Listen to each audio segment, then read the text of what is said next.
ਲੋ ਆ ਮਾਂਸ਼ੂ ਆ ਯੂਰੀਏ ਤੋਂ ਬਣਾਉਂਦਾ ਪਨੀਰ ਆ ਪਿਆ ਰਾ ਉੱਤੇ ਕੋਠੇ ਤੇ ਡਰਦਾ ਨਾ ਸਿਹਤ ਵਿਭਾਗ ਵਾਲੇ ਆ ਗਏ ਉੱਤੇ ਲੈ ਆਇਆ ਆ ਦੇਖੋ ਕੈਮੀਕਲ ਸੁੱਕਾ ਦੁੱਧ ਪੁਰਾਣਾ ਡੇਟਾਂ ਲੰਘੀਆਂ ਹੋਈਆਂ ਡੇਟਾਂ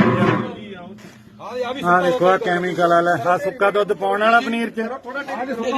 ਕਰੋ ਢੇਰੀ ਕਰ ਦੇ ਢੇਰੀ ਕਰ ਲਈ ਕਰੋ ਬਸ ਅਸਰ ਆਣ ਵਾਲਾ ਸਾਹਮਣੇ ਕਰ ਦਿੰਨੇ ਆ ਲੈਂਦੋ ਟੀਮ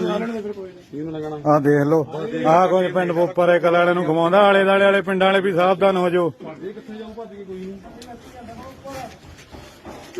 ਮਾਂਸ਼ੂ ਦੀ ਦੁਕਾਨ ਪਿੰਡ ਬੋਪਰ ਹੈ ਕਲਾ ਆ ਹਾਲ ਆ ਦੇਖ ਲੋ ਪਿੰਡ ਵਾਲਿਓ